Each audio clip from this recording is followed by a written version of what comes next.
Yes, so let me just share. Before that, let me introduce myself. I'm Sanchana, and I am an IELTS tutor, and I work for Red Fox Education. So Red Fox Education is basically a British online school, and from English, IELTS, Business English, Spoken English, we do a lot of different courses. You can check our website. We also do maths and science for children. All of the curriculum is UK based, so you can check that out as well. So at the end of the session, I'll give you the details. You can also see that our website is mentioned on the screen, but along with that, I'll also drop in the chat box the links and the required details. So today we are going to be looking at speaking task 3. Before we jump into speaking task 3, I will also give you a small introduction about what exactly IELTS is. So once I share screen, I'll do that for you. And throughout the webinar, in case you have any doubts, you can just drop them in the chat box. Otherwise, by the end of the session, we'll have some time, interaction time, and you can, give me your questions then. Yes, so just a second. Okay, I hope you all can see my screen. Okay, so to begin with, IELTS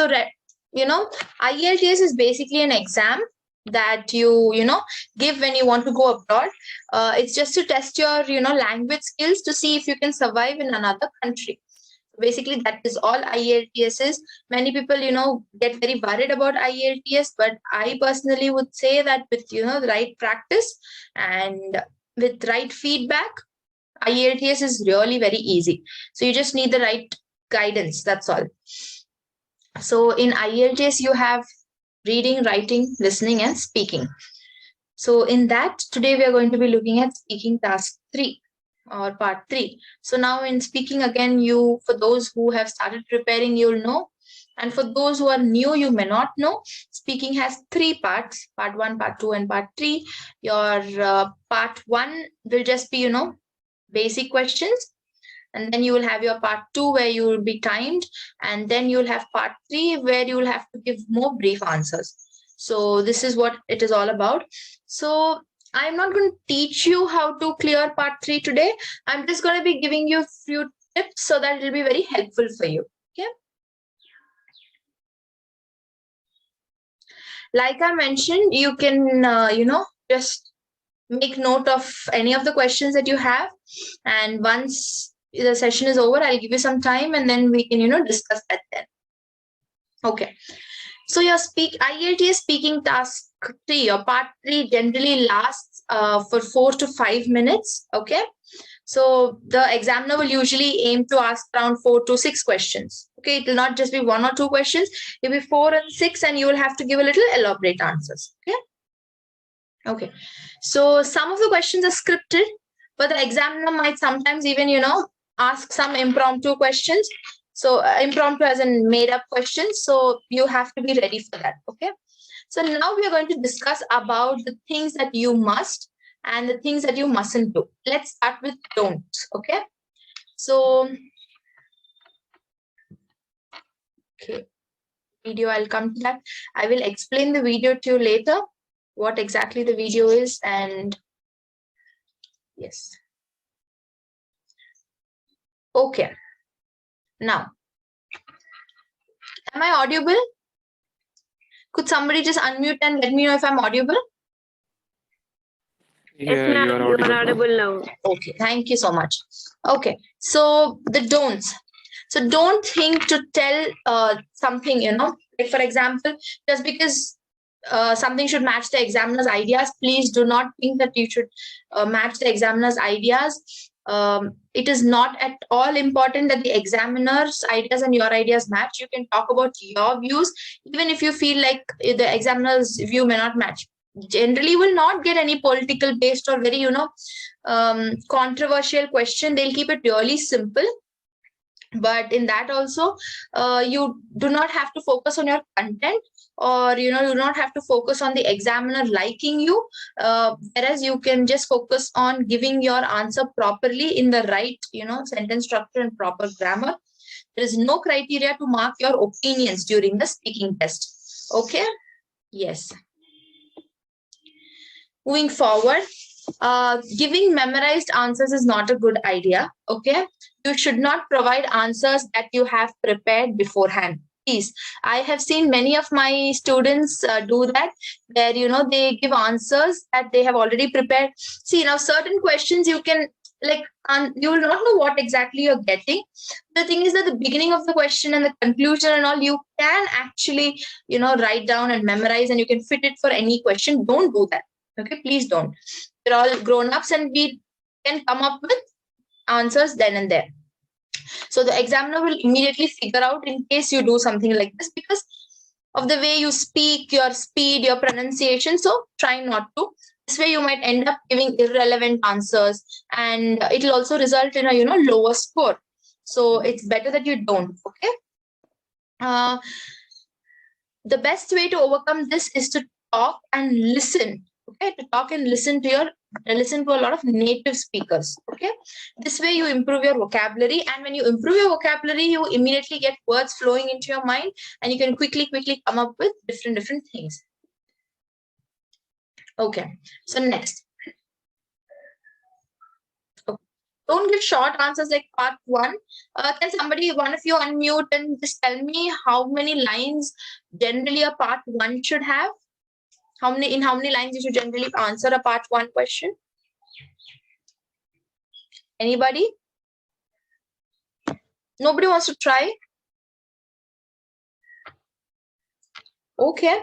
So your part, yes, I think somebody's unmuted.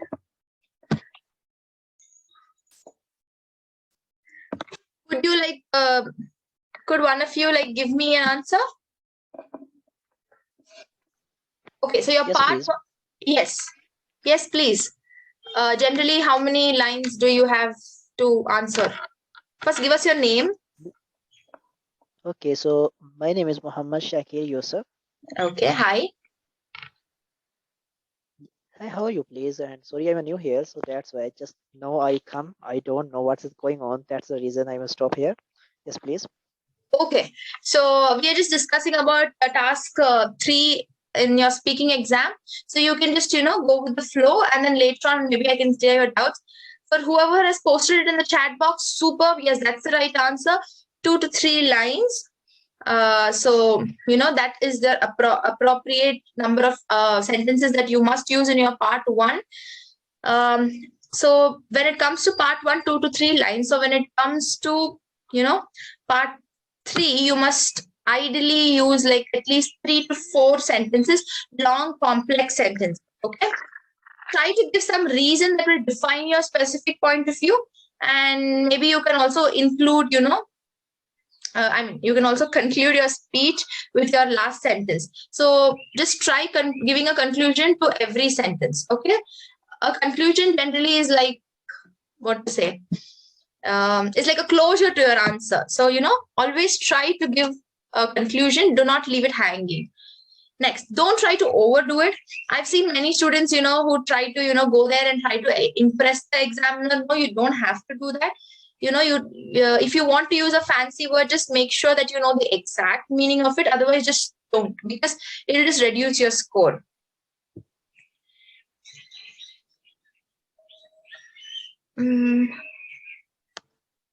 Okay, so we'll come back to that. For all the things that you're dropping in the chat box, I will just not check it now, because it might distract. So by the end of the session, I'll just check the chat box and I'll let you know what exactly. Okay, we'll have a session there. Okay. So like I mentioned, that might reduce your score. Okay. Next, if you, in case you want to use a word you're not very familiar with, or you feel that you might go wrong with the context, try not using it, or at least try to do your research before you come back with a word. Okay, it'll be out of place, and then the examiner will reduce your score. So it's better that you don't. For example, there's this recent student that I know who actually could have got a really good score in speaking. Like, if he had not, if his it was like he was too overconfident and he tried using too many fancy words, and he could have got an 8, but he just ended up with a 6.5. No, I think he got a 7. So it's advisable that you don't use big words, fancy words, if you're not sure with it. Okay, just try using comfortable words that you use in your everyday life. so that it's easier that way. Okay, so let's just have a break here and let's see if anybody has any questions regarding the don'ts before I start with the do's. Does anybody have any doubts, or should we keep it for the last?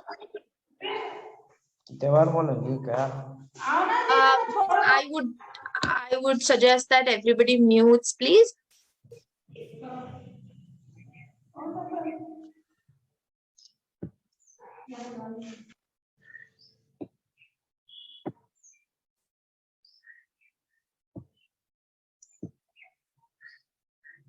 Yes. So please just stay on mute, all of you, so that it doesn't, disturb the other people. Oh, I am going to the do's now because none of you have really posted your doubts. And for the do's, so speak and explain your ideas with confidence. So it is extremely important that you show confidence, because I believe that many times, even when you make a mistake, but you're talking very confidently, the opposite person tends to miss that you have made a mistake. So just even if you make a mistake, don't sit and cover it up. Just flow. Just go with the flow and just keep speaking confidently, and then there are chances that the examiner may not even notice that you have made a mistake. And even if you're not sure whether your answers are good enough or not, if you do it confidently, there are still chances that you can land a band 9. So, the examiner pays more attention to your fluency and your pronunciation. So your ability to produce error-free sentences is what is important. Okay. Many people forget that and they focus on the content, but the content is not as important as your fluency and your pronunciation. Another thing that I forgot to mention to you in don'ts. Please, please, please remember this. Do not fake an accent. I have been telling all of my students to do this, so many times, but many of them forget, and many of them, without even their knowledge, do that. Many times we think that we're speaking with attitude, with confidence, but actually trying to do that, you just fake an accent. The best accent to have is a neutral accent. It is better. You will not believe, but there are so many people, there are so many native speakers who try to reduce their accent, because it is advisable to have a neutral accent, because what is the use of an accent if somebody can't understand what you're saying? So the basic thing of communication is that the opposite person should understand. So if an accent is going to, make trouble in that, then it's advisable that you don't use an accent, and please don't fake an accent. That is the last thing you want to do. So coming back to the do's, you can always ask the examiner to repeat the question in case you have not heard the question properly. This will not get your marks reduced. Many people think it will. Okay, it is better to understand what exactly you are asked from the very beginning, okay, than to just shy away and end up giving an irrelevant answer. Okay, so if you are not clear with something, immediately ask. We are all human, so it's absolutely okay that we ask in case we don't understand. Next, you may need some time to think sometimes for certain questions. It's okay if you take a couple of seconds. Again, a couple of seconds, not too much time. Not so much time the examiner realizes that you're actually pausing. The examiner should feel like as if you're taking a few seconds to think, but it shouldn't be as if, you don't know the answer and you're stuck. So try practicing that. Try practicing the time for that. Yes. And try to figure out how to connect your ideas and, get ready for a confident speech. So this is things that I want you to do. Now, adding in a few things, let's say how to answer the question. So point 1 to remember, give a direct answer always. If you're asked, what is your name? Just mention that my name is Sanchana.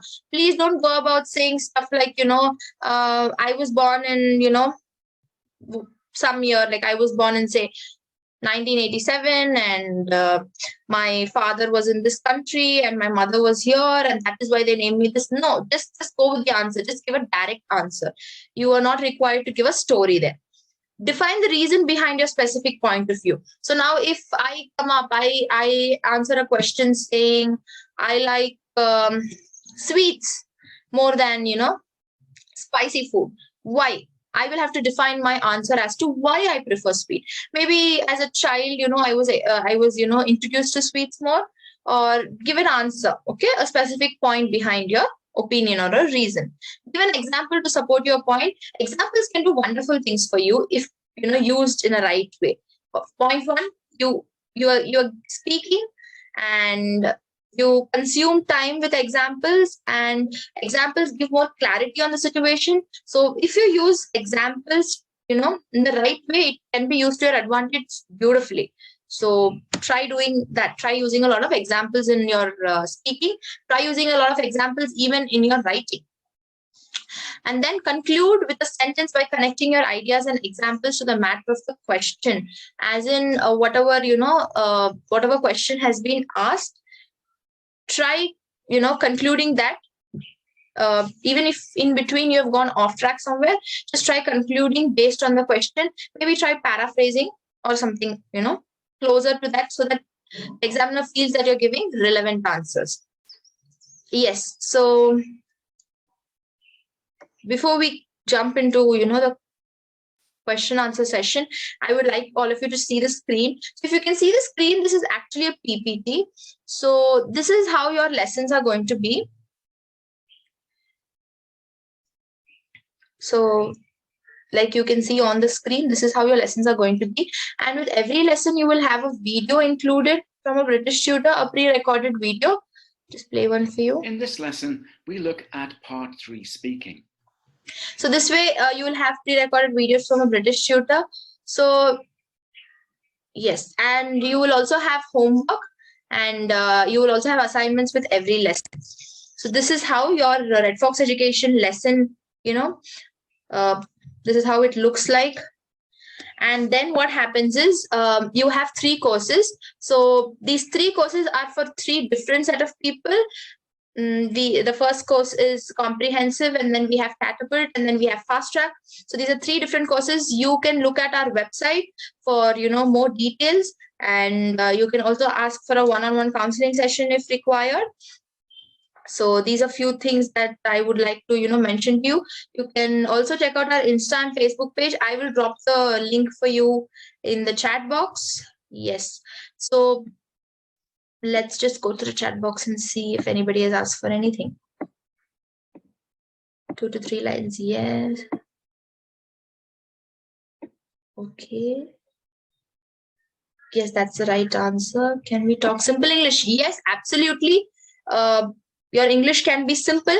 It is good if you can use a little, higher end vocabulary here and there, but it is not compulsory. You can always, use very simple English so that you don't make mistakes. Okay. Yes, you can also check the chat box for the further details. Now, if anybody has questions, you can unmute and just ask me. That would be fine. No questions? Anybody has any questions? Your question doesn't necessarily have to be about speaking part 3. It can also be about Red Fox Education. It can also be about some other IELTS module as well. Okay, so ma'am, my question is this: like, grammar is important in speaking module or writing module. What is the perspective about grammar in both module, please? Grammar is extremely important, not only for English, not only for IELTS, for any language, grammar is important, because grammar puts all of your, words and your sentences in structure. So I would not say that you require an, perfect grammar to, clear and get a really good score, but you need a basic level, a basic understanding of grammar. And because we are on the topic, if in case you would like, to add a grammar course before your IELTS course, Red Fox Education also offers that. So you can, do that. But like I said, grammar is important when it comes to your speaking and your writing. And grammar is also important in your reading and listening. How, if you ask me? Many times when you're listening or when you're reading, you might miss an answer. You may not know where exactly for when listening, you might have missed the answer, and reading, you may not know where exactly the answer is.